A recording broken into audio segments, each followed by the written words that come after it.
Welcome, dear friend, to the world of medieval England around the year 1350. Imagine yourself not as a knight or a noble, but as a peasant, a villain, bound to the land, living in a small village of perhaps 100 souls. The sun is setting, and with it comes a transformation of your world that we must explore in careful, thorough detail. It is late autumn, and the days are growing short. You have been working in the fields since dawn, your body bent over the earth, harvesting the last of the year's crops. Your back aches. Your hands are rough and cracked from handling the grain stalks. Your feet, wrapped in cloth and leather, are cold and damp from walking through the muddy furrows. Now, as the sun touches the horizon, painting the sky in shades of orange and purple, you make your way back to your cottage. Let us walk this path slowly, really experiencing it. The village lane is unpaved, just packed earth that has been worn down by countless feet and hooves over the years. In this season, it is muddy, a thick, clinging mud that sucks at your feet with each step. You can feel it seeping through your shoes, cold and wet against your skin. The air is growing colder as the sun disappears. You can see your breath now, small clouds of vapor that form with each exhalation and then dissipate into the darkening air. You pull your cloak more tightly around your shoulders. This cloak is your most valuable possession, a rough woolen garment, heavy and warm, though threadbare in places and patched many times over. As you walk, you pass your neighbours, also returning from their day's labour. A man leading an ox back to its shelter, a woman carrying a bundle of sticks for firewood on her back, children running and playing in the last light, their voices high and clear in the evening air. You nod to these people, exchange brief greetings. Everyone is tired. There is little energy for extended conversation. Your cottage comes into view. Let us examine it carefully, for this is where you will spend the next 12 or 13 hours, from sunset until dawn. The cottage is small, perhaps 20 feet long and 15 feet wide. The walls are made of wattle and daub, a framework of woven sticks plastered with a mixture of mud, straw, and dung. The walls are thick, meant to provide insulation against the cold, though they succeed only partially in this purpose. The roof is thatched with straw, sloping down steeply on both sides. The thatch is old, darkened with age and moisture, and in places it is thin where the straw has rotted away. When it rains heavily, water leaks through these thin spots, dripping onto the floor inside. You have planned to repair the roof for months, but there is never enough time, never enough spare straw.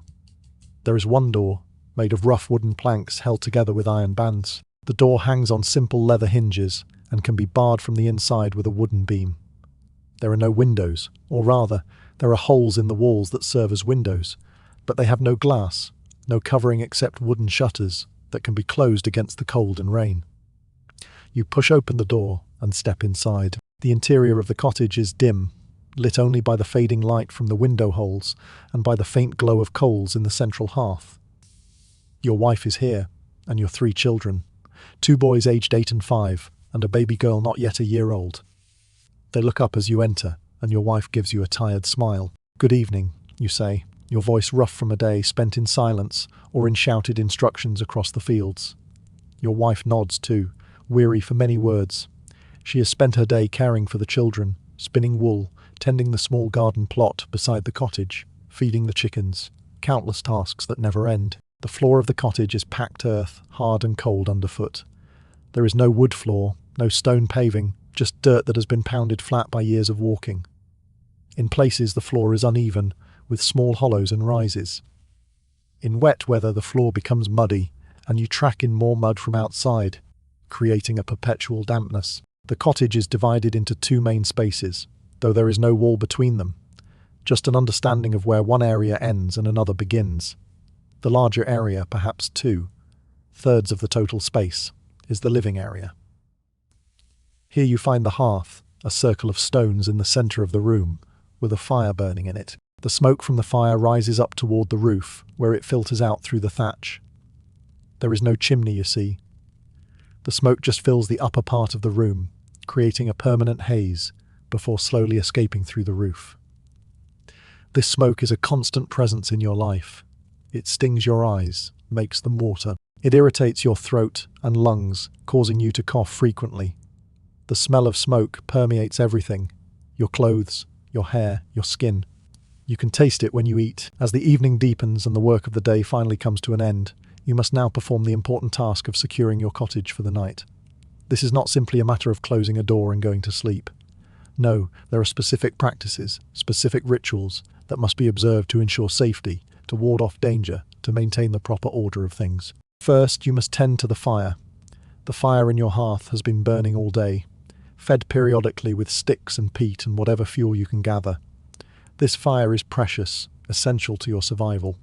It provides heat for cooking, warmth for your body, light to see by. But more than this, the fire is sacred, a living thing that must be tended and respected. As night approaches, you do not let the fire go out. To allow the fire to die completely would be a disaster for reigniting. It is difficult and time-consuming. You do not have matches, you see. Creating fire requires either striking sparks from flint and steel onto tinder, or borrowing coals from a neighbour's fire. Both options require effort and time that you would rather not spend. So instead, you bank the fire for the night. You take the burning logs and coals and arrange them carefully in the centre of the hearth. Then you cover them with a layer of ash, damping down the flames but keeping the coals alive underneath. This process is called smoring the fire, and it requires skill. Too much ash, and you might smother the fire completely. Too little, and it will burn too hot through the night, wasting precious fuel. As you s'more the fire, you recite a traditional prayer, words passed down through generations. I preserve this fire as Christ preserves us all. Mary on the top of the house, and Bridget in its centre, and the 8 strongest angels in heaven protecting this house and its people until day. The words provide comfort, a sense of continuity with the past, with your ancestors who spoke these same words, performed these same actions. The prayer invokes Christian figures Christ, Mary, but also Bridget, a saint, but also a figure from older, pre-Christian traditions. The medieval peasant faith is a mixture of Christianity and older beliefs, woven together into a complex whole. With the fire safely banked, you turn your attention to the door. The door must be barred, secured against intruders. You lift the heavy wooden bar and drop it into the iron brackets on either side of the door frame. The bar is substantial, thick and heavy, capable of preventing forced entry. With the bar in place, you feel safer, protected from anyone or anything that might try to enter during the night. But physical security is not enough. You also take a piece of rowan wood, a small branch or twig from the rowan tree, which is believed to have protective properties, and you place it above the door frame. Rowan wards off witches, prevents curses, protects against evil magic. In a world where witchcraft is believed to be real and dangerous, such protections are considered necessary. You also check the window holes. The wooden shutters must be closed and fastened.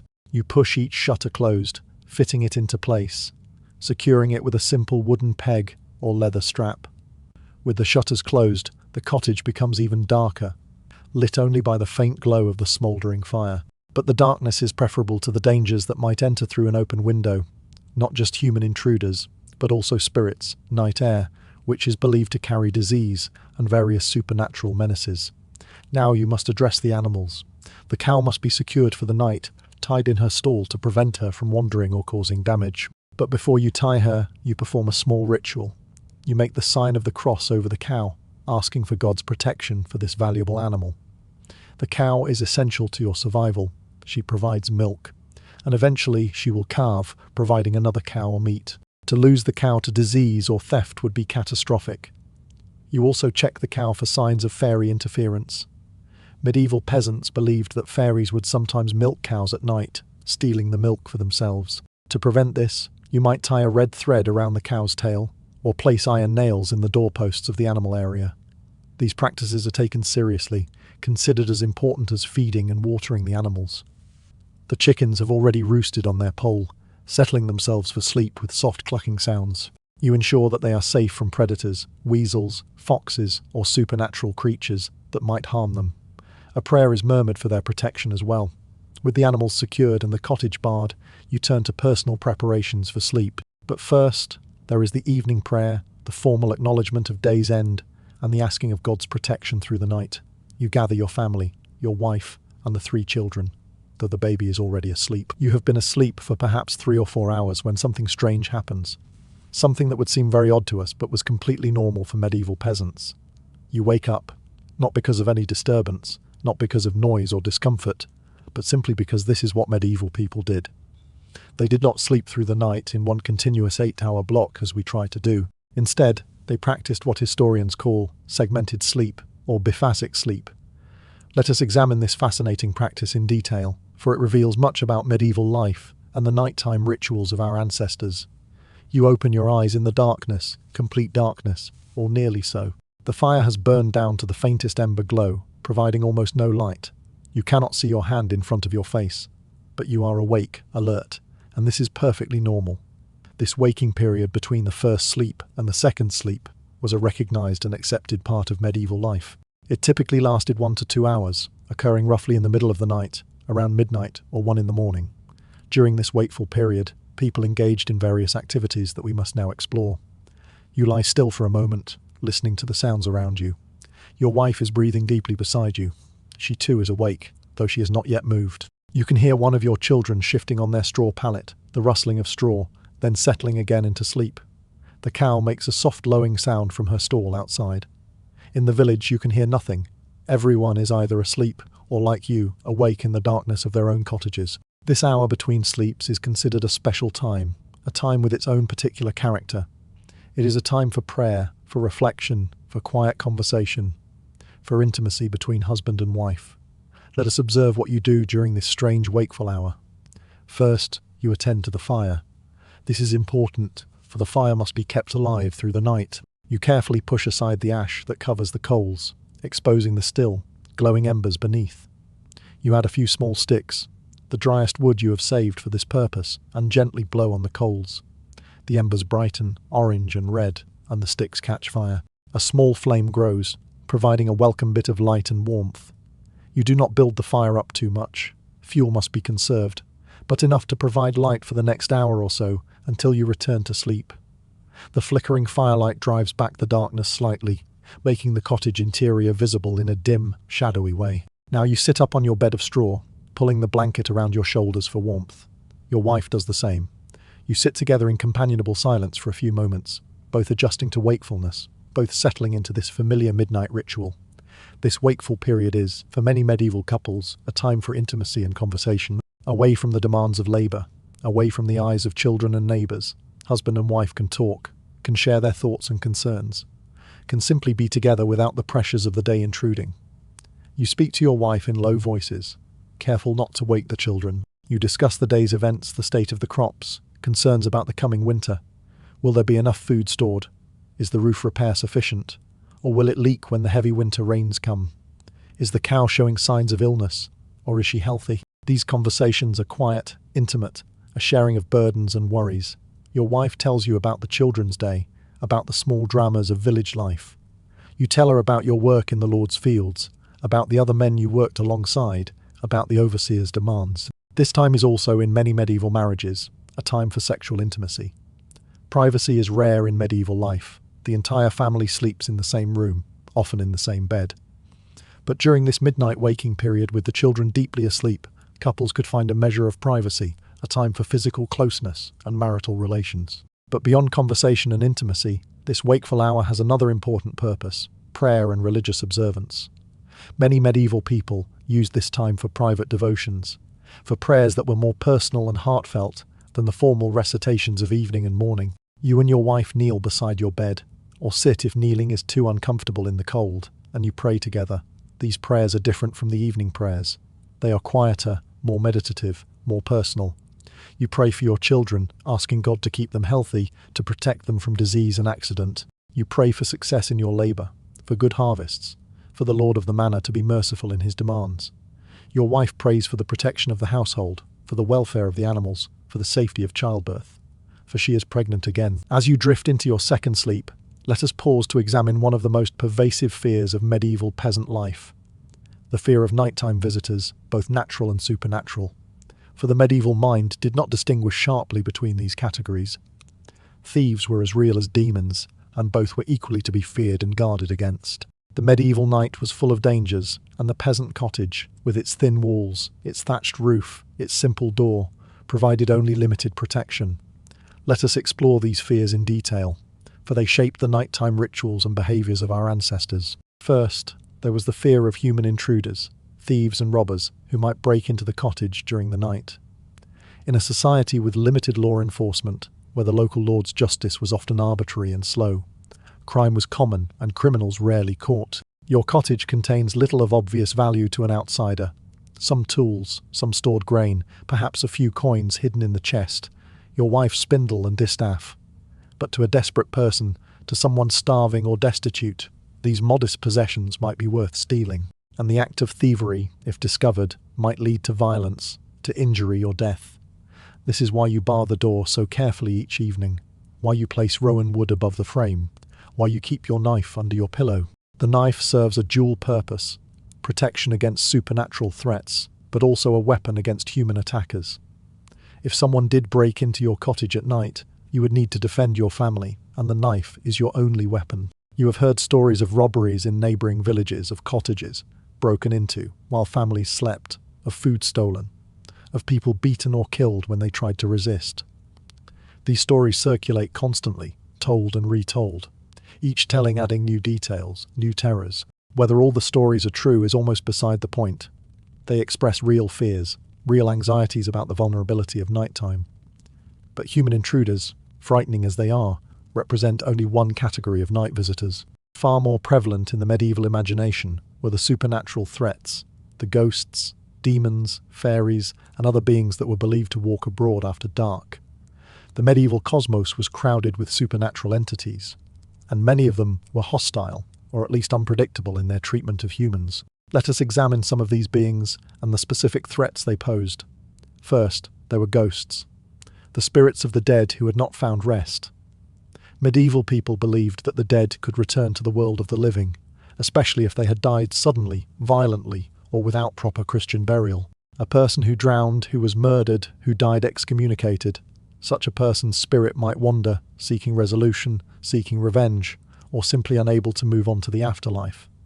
These ghosts were not the transparent, ineffectual spectres of later folklore. Medieval ghosts were corporeal, solid, capable of physical interaction with the living. They could speak, could touch, could harm. To encounter a ghost was terrifying, potentially deadly. If you heard footsteps outside your cottage at night, if you heard a voice calling your name, you would not respond, would not open the door. It might be a ghost, a revenant, trying to lure you outside. To go out would be to put yourself in mortal danger. For ghosts could drain your life force, could drive you mad, could lead you to your death. The proper response to suspected ghostly activity was prayer, making the sign of the cross, sprinkling holy water if you had any. You would huddle in your cottage, behind your barred door, and pray for the night to pass, for the dawn to come and drive away the supernatural dangers. Then there were the fairies, not the tiny, cute creatures of later children's stories, but the powerful, capricious, and often malevolent beings of medieval folklore. Fairies were believed to live in a parallel world that sometimes intersected with the human world, especially at certain times and in certain places. Nighttime was particularly dangerous for fairy encounters. Fairies were known to steal human children, replacing them with changelings, fairy offspring, or enchanted pieces of wood made to resemble human babies. The changeling would appear sickly, would cry constantly, would fail to thrive. To have your child stolen by fairies was one of the worst fates imaginable. This is why your wife performed those protective rituals earlier. The salt under the pillow, the iron near the bed, the sign of the cross over the children. These were meant to prevent fairy kidnapping, to create a protective barrier that fairies could not cross. Fairies were also known to lead travellers astray, to lure them into bogs or off cliffs, to dance with them until they died of exhaustion. If you heard music at night, pipes or fiddles playing in the distance, you would block you. Let us now take a moment to experience the medieval night more fully through the senses, to really understand what it was like to lie in your cottage during those dark hours, surrounded by the particular sounds and smells that characterize this world so different from our own. First, the sounds. The medieval night was not silent, far from it. Even in the depths of sleep, even in the darkest hours, sounds filled the air, creating a constant backdrop to your rest. From inside the cottage, the most persistent sound is breathing. Your own breath, deep and slow in sleep. Your wife's breath beside you, sometimes regular, sometimes broken by a soft snore or a shift in position. The baby's breath, quick and light, the rapid breathing of infancy. The two boys on their pallets, their breathing heavier, sometimes punctuated by sleep, talking or small movements.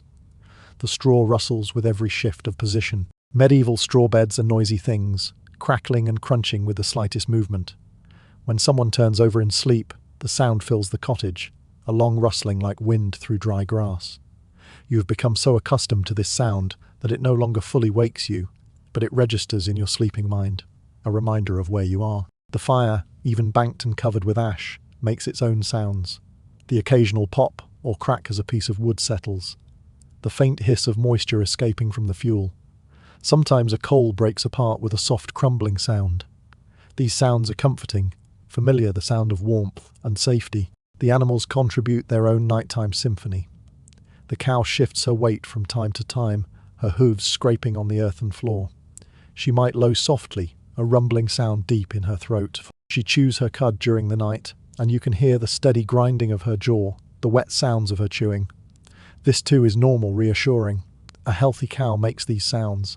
The chickens sleep more quietly, but they are not completely silent. They make soft clucking sounds in their sleep, small chirps and murmurs. Sometimes one shifts on the roosting pole, and you hear the flutter of wings, the scratching of claws on wood. The cottage itself is a source of sounds. The wattle and daub walls expand and contract with temperature changes, creating small creaks and pops. The thatched roof rustles when the wind blows, a sound like many small creatures moving through straw. The wooden beams that support the roof settle and groan. On windy nights, drafts whistle through gaps in the walls and around the shutters, creating an eerie, mournful sound.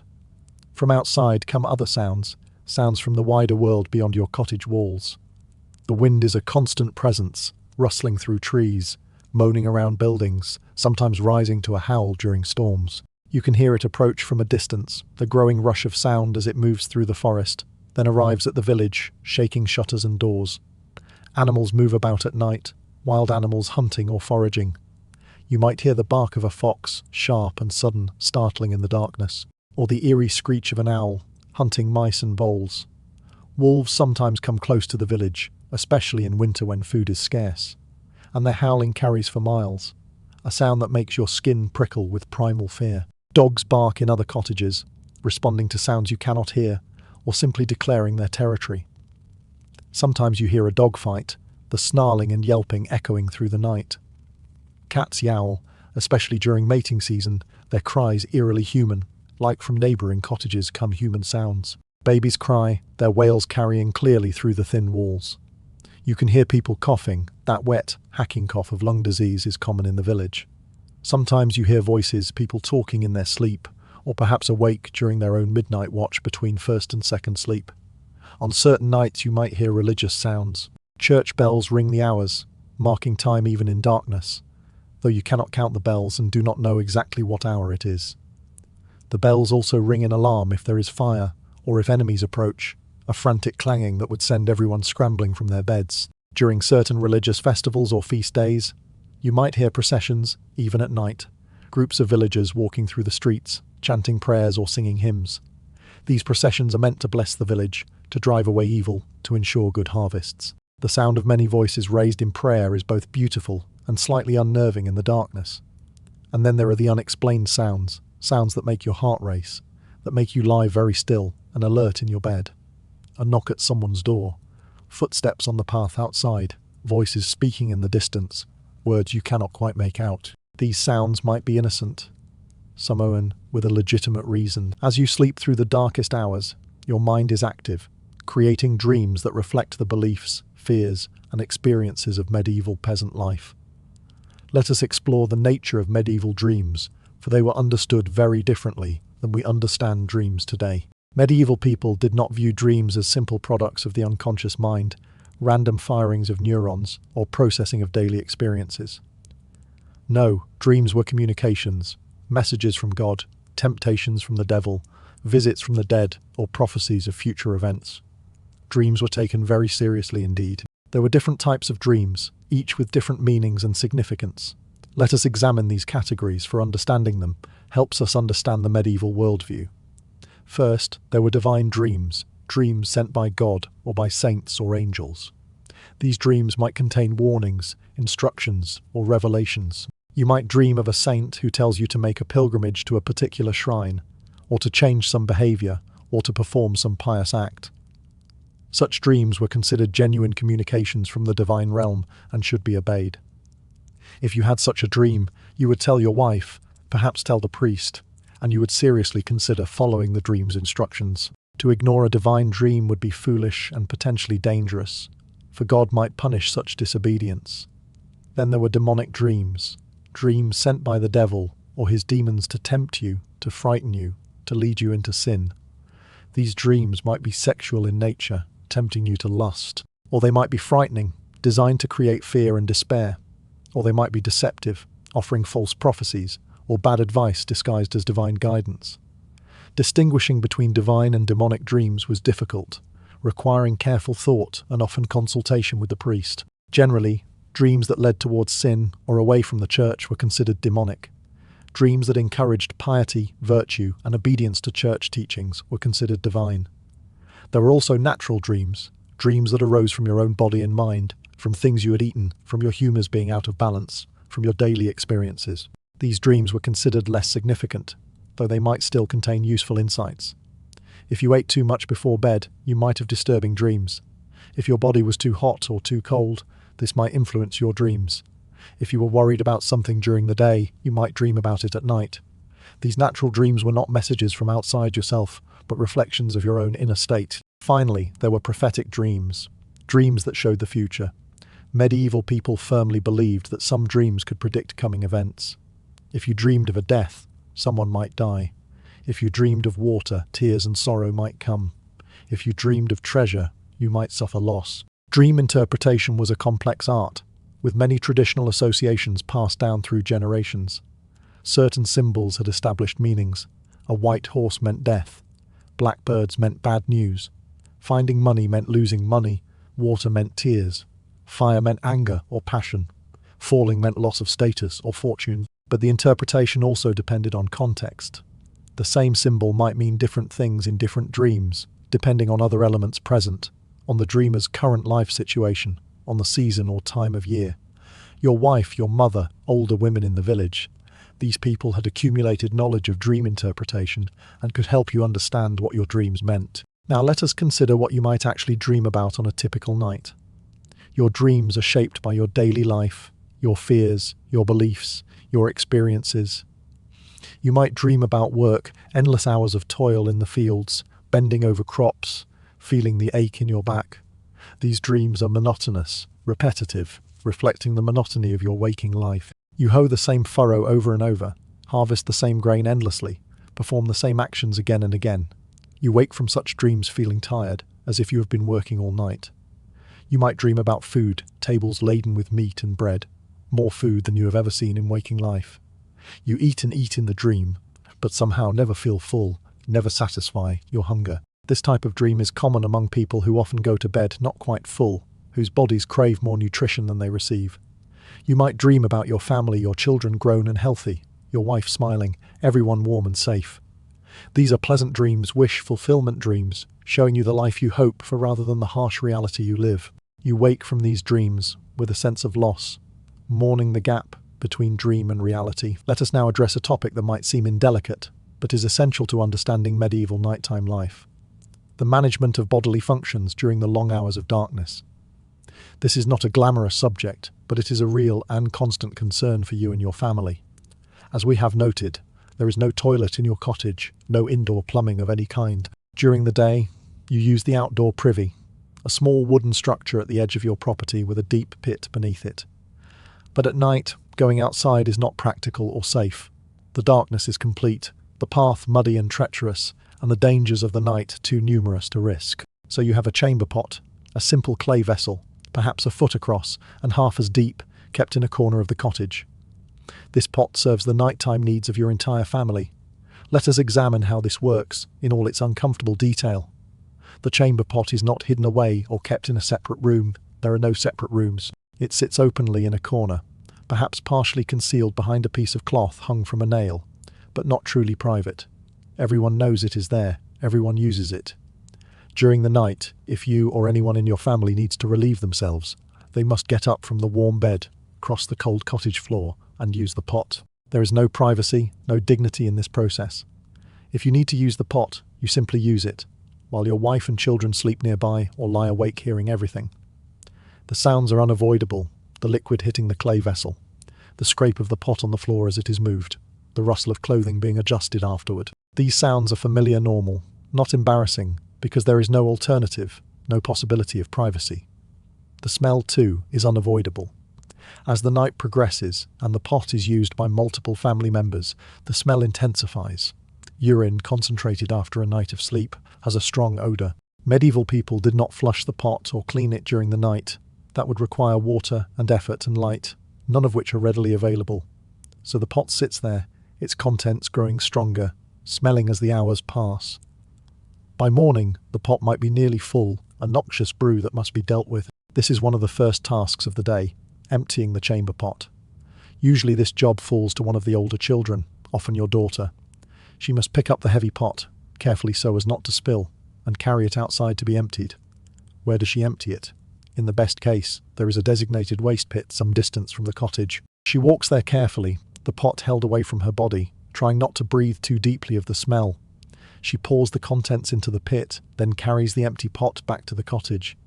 But sometimes, especially in bad weather or when the person emptying it is lazy or careless, the contents are simply thrown out into the street or into the yard near the cottage. This is why the village smells so strongly, why the streets are so foul, why disease spreads so easily. Human waste is everywhere, disposed of with minimal care. The chamber pot itself must be rinsed out, ideally with water, though often just wiped out with straw or rags. It is never truly clean, never sanitized in any meaningful way. It accumulates a residue, a buildup of mineral deposits and organic matter that cannot be fully removed. The pot itself becomes a source of smell, even when empty. Now let us consider what happens if someone is ill. Stomach ailments are common in the medieval world, from contaminated food, from drinking bad water, from various diseases. If you or someone in your family has diarrhea or vomiting during the night, the situation becomes significantly worse. Imagine your 5-year-old son waking in the night with stomach cramps. He cries out, and you wake to help him. He is sick, his small body racked with pain and nausea. You hold the chamber pot for him as he vomits or has diarrhea, trying to provide comfort while managing the practical reality of the situation. The pot is now fouled with more than just urine. The smell is terrible, making you gag, but you cannot empty it in the middle of the night. It is too dark, too dangerous to go outside. So the pot sits there, its terrible contents radiating smell through the cottage, making everyone miserable. You might move it to the farthest corner, might try to cover it with a cloth. But the smell is inescapable.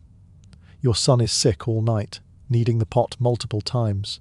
You are exhausted from attending to him, from holding him, from trying to keep the mess contained. By morning, your whole family is tired and nauseated from the smell, even those who are not sick. This is the reality of illness in a medieval cottage. There is no quarantine, no separate sick room, no way to isolate the smell or the mess.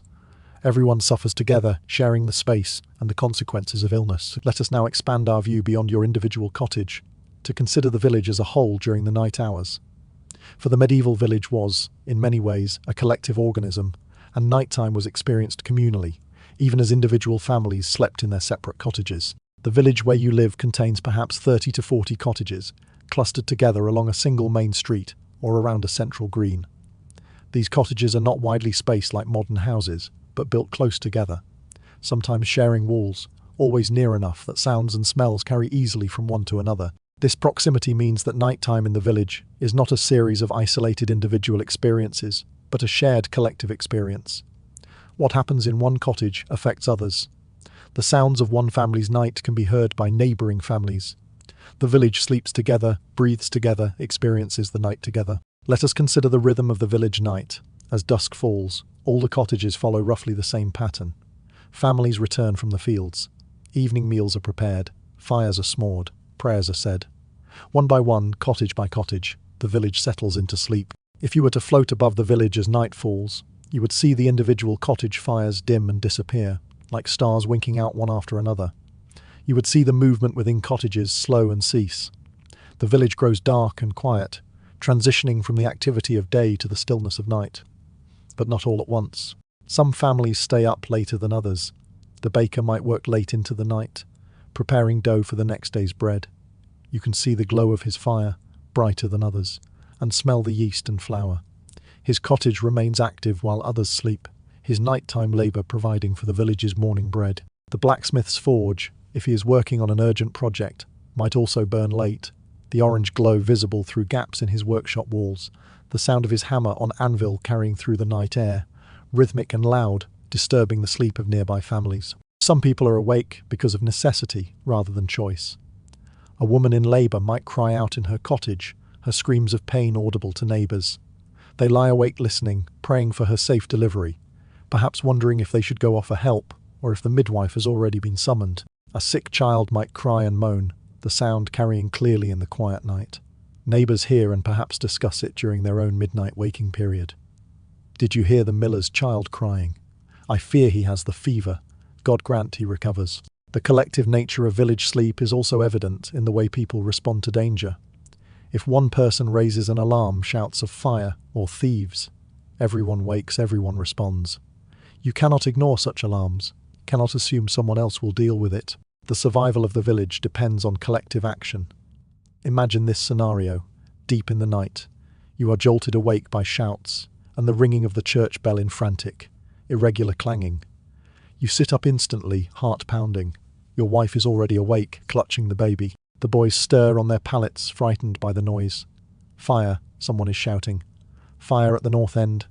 You scramble from your bed, pulling on your shoes, throwing your cloak over your shoulders. Fire is the greatest danger to a medieval village. The thatched roofs, the wooden structures, the close proximity of buildings. All of this means that a fire in one cottage can quickly spread to others, consuming the entire village in a horrifying conflagration. You rush outside, joining other men who are emerging from their cottages. The night is cold, the ground muddy under your feet. You can see the glow of flames in the distance, perhaps 3 or 4 cottages away. The light is orange and terrible, flickering against the night sky. Everyone converges on the fire, bringing buckets, bringing anything that can carry water. A human chain forms from the village well to the burning cottage, buckets passing hand to hand, water thrown onto the flames. The heat is intense. Sparks fly up into the night air, and everyone watches them anxiously, praying they do not land on other thatched roofs. The family whose cottage is burning has managed to escape, thank God. They stand watching their home and all their possessions burn, the wife weeping, the children clinging to their parents. There is nothing to be done for the cottage itself. It is fully engulfed. The effort now is to prevent the fire from spreading. You work alongside your neighbours for hours, passing buckets, throwing water, beating at small fires that start when sparks land on other roofs. Your arms ache. You are soaked with water and sweat. Your eyes sting from smoke. But you keep working, because this could just as easily be your cottage, your family made homeless. As we have seen, medieval peasant life is permeated with superstition. And nowhere is this more evident than in the rituals and beliefs surrounding sleep and bedtime. Let us now examine in detail the many small superstitions, taboos, and practices that govern how you prepare for sleep and what you must avoid to ensure a safe night. These superstitions are not idle fancy or meaningless tradition. They are, to you, practical measures, based on centuries of accumulated wisdom, passed down from parents to children, validated by experience and by the teachings of the Church. To ignore these superstitions would be foolish, potentially dangerous. Let us begin with the direction you face when sleeping. This might seem trivial to us, but to medieval people it matters greatly. The proper direction to sleep is with your head to the east, toward Jerusalem, toward the direction of Christ's return. To sleep with your head to the west is considered unlucky, even dangerous. The east is the direction of sunrise, of light, of resurrection. Christ rose in the east and will return from the east. By sleeping with your head eastward, you align yourself with divine forces, with light and goodness. Sleeping westward is to align yourself with sunset, with darkness, with death. It is said that only the dead should lie with their heads to the west, for that is how bodies are oriented in their graves. You have arranged your straw bed carefully to ensure that your head faces east. This was not difficult in your cottage. The layout naturally allowed for it. But if you had to sleep in a different location, in a barn perhaps, or while travelling, you would check the direction carefully before lying down. Then there are superstitions about what you wear to bed. We have mentioned that you sleep partially clothed, keeping on your undergarments. But there are specific rules about which garments and how they should be worn. You must never sleep with your belt on. The belt should be removed before lying down. Why? Because sleeping with a belt is said to invite prophetic dreams that are too powerful, too disturbing. It is associated with pagan priests who would gird themselves and sleep in sacred places to receive visions. As a Christian, you should not seek such visions. Also, the belt is associated with the day, with work, with the active world. It should not be brought into the passive world of sleep. Similarly, you should not sleep with shoes on. Only the dead wear shoes to bed, for they are shod for their final journey. To sleep in shoes is to invite death, to suggest that you are ready to begin that journey to the afterlife. There are also superstitions about sleeping positions. You should not sleep on your stomach, for this is the position of the damned in hell, lying face down in eternal torment. Sleeping on your stomach might invite demonic attention, might suggest that you are already aligned with the forces of evil. The best position is on your right side, with your right hand under your cheek. This is the position in which the righteous sleep, the position in which the blessed dead rest in their graves. It is a posture of peace, of trust in God's protection. If you sleep on your back, you must cross your arms over your chest. This prevents demons from entering your body through your mouth, and it also mimics the posture of death, which paradoxically protects you by confusing evil spirits who might think you are already dead and thus not worth attacking. There are many superstitions about what must not be brought to bed. No sharp objects beyond the protective iron knife under the pillow. No scissors, no needles, for these can attract evil spirits who might use them to harm you. No mirrors. Mirrors are dangerous at night, for they might reflect not your own image, but the image of demons or ghosts. No new shoes should be left on the bed or near it. New shoes are associated with journeys, and to have them near while you sleep suggests that you might be about to embark on the final journey, the journey to death. When you acquire new shoes, they must be stored far from the sleeping area until they have been worn and broken in. Certain plants and herbs have protective or beneficial properties and should be near the bed. We have mentioned lavender and iron, but there are others. A sprig of rosemary under the pillow prevents nightmares and promotes pleasant dreams. Mugwort placed in the mattress straw enhances prophetic dreams, but must be used carefully, for the visions it brings can be overwhelming. Garlic can be hung near the bed to ward off evil, not because of vampires, that superstition comes later, but because of its general protective properties. The strong smell is believed to drive away malevolent spirits who are offended by it. A horseshoe hung above the bed provides protection, the iron and the U-shape combining to trap evil and prevent it from descending upon the sleepers. The horseshoe must be hung with the open end pointing up. The morning routine begins in earnest. The chamber pot must be emptied. Your older son picks it up and carries it outside, holding it away from his body, grimacing at the smell. The animals must be tended. Your wife takes a wooden pail and goes to milk the cow, sitting on a small stool beside the animal, resting her head against the cow's warm flank, pulling rhythmically at the teats until milk streams into the pail. You go outside to check on the cottage, to assess any damage from the night. You look at the roof, checking for leaks or damage from wind. You look at the walls, checking for new cracks in the daub. You look at your small garden plot, checking for signs of animal intrusions or frost damage. Everything seems acceptable. The cottage has survived another night. The sun is rising now, the actual orb appearing on the eastern horizon, golden and warm, looking even though it provides little warmth yet. But the psychological effect is profound. The sun is returning, light is returning. The darkness has been defeated once again. This daily resurrection of the sun is a powerful symbol, a reminder of Christ's resurrection, a promise of eternal life.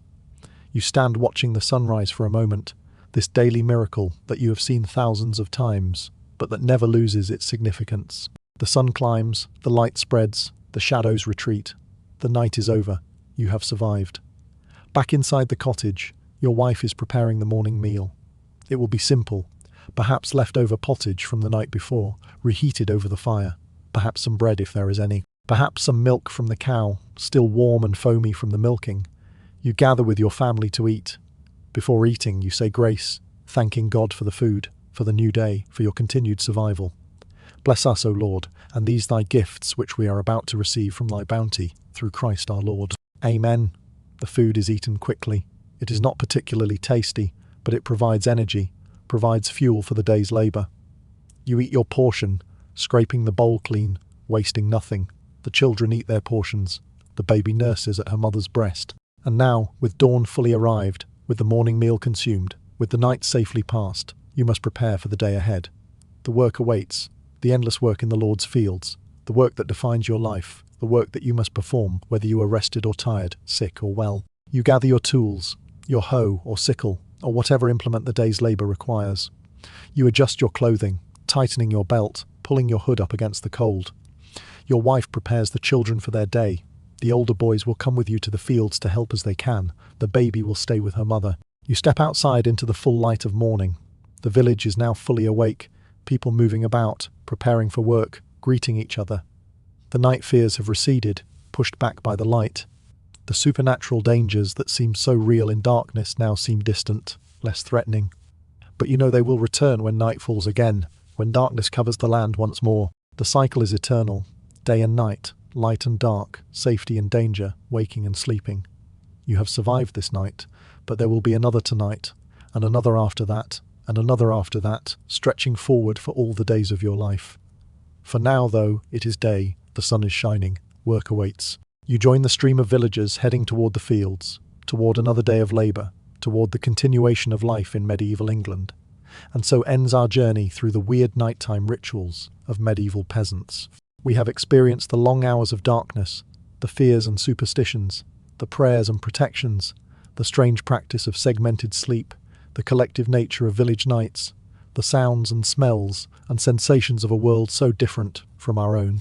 As you drift into your own sleep, in your own comfortable modern bed, perhaps you can appreciate the luxury you enjoy, the safety, the warmth, the electric lights that banish darkness at the flip of a switch, the privacy, the comfort. Or perhaps you can simply let the slow rhythm of medieval life, the detailed descriptions of their long nights, carry you gently into peaceful dreams. Good night, dear friend, sleep well, and be grateful for the dawn that will surely come. The end.